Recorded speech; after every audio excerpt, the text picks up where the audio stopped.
श्री स्वामी समर्थ. भक्त हो, आपण नेहमी अन्नदान देत असतो. मंदिरामध्ये गेल्यावर अन्नदान घेत असतो.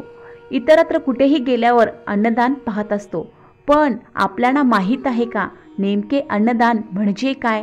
अन्नदानाचे महत्त्व काय आहे? अन्नदान केल्याने काय काय होते? तर बहुतांश लोकांना हे कमी माहीत आहे. त्यामुळे आज मी अन्नदानाचे महत्त्व सांगणार आहे. तत्पूर्वी चॅनेलवर तुम्ही जर नवीन असाल तर आपल्या चॅनेलला सबस्क्राईब मात्र नक्की करा आणि कमेंट बॉक्समध्ये श्री स्वामी समर्थ टाईप करायला अजिबातच विसरू नका. चला तर अन्नदानाचे महत्त्व आपण पाहूया. अन्नदान करणाऱ्याच्या 21 पिढ्यांचा उद्धार अन्नदान केल्यामुळे होतो. अन्नदान हे सर्वात श्रेष्ठ दान आहे. अन्नदानाच्या पुण्यामुळेच राजा रतिदेवास सर्व लोकाची प्राप्ती झाली. जे अन्नदान करत नाहीत त्यांना परलोकात उपाशी राहावे लागते. अन्नदान करणारा शिवलोकात जातो. तिन्ही लोकात अन्नदानासारखे श्रेष्ठ दान कुठलेच नाही. अन्नदान करणारा वास्तविक प्राणदान करणारा असतो.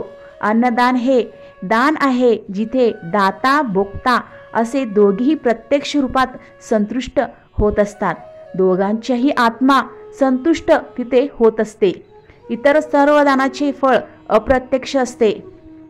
जोपर्यंत दान देणारा व दान घेणारा यांना तहान भुकेच्या भावनेचा अनुभव येतो आहे तोपर्यंत अन्नदानापेक्षा श्रेष्ठ असे दुसरे दान कोणतेच नाही. लक्ष्मी रुसून केव्हा आपल्याकडे पाठ फिरवेल हे सांगता येणार नाही. म्हणून दान तत्काळ करावे. यथाशक्ती यथासामर्थ्याने दान हे देतच राहावे. अन्नदानासाठी दिले जाणारे धन कमी होत नाही, ते नित्य वाढतच असते.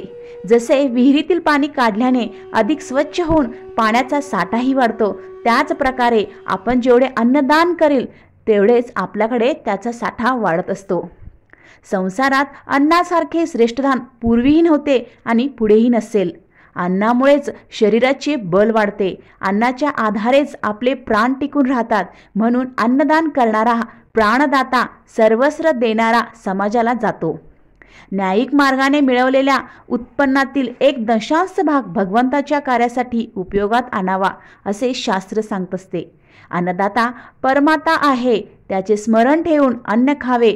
चवीला बळी न पडता जरूर असेल तेव्हा आणि तेवढेच खाणे याचे नाव म्हणजेच सात्विक आहार होय. भक्त हो, शेकडो मनुष्यात एकदा शूर असतो, हजारात एखादा पंडित असतो, लाखात एखादा वक्ता असतो, परंतु सर्वात एखादाच दाता असतो.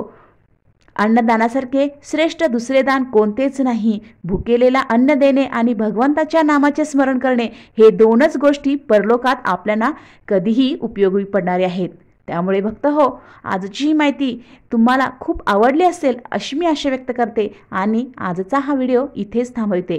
पण हो, जाता जाता इतकंच सांगेन, हा व्हिडिओ तुम्हाला खरंच जर आवडला असेल तर मनापासून एक लाईक करा, व्हिडिओला पुढे शेअर करा आणि जाता जाता सबस्क्राईब मात्र नक्की करा.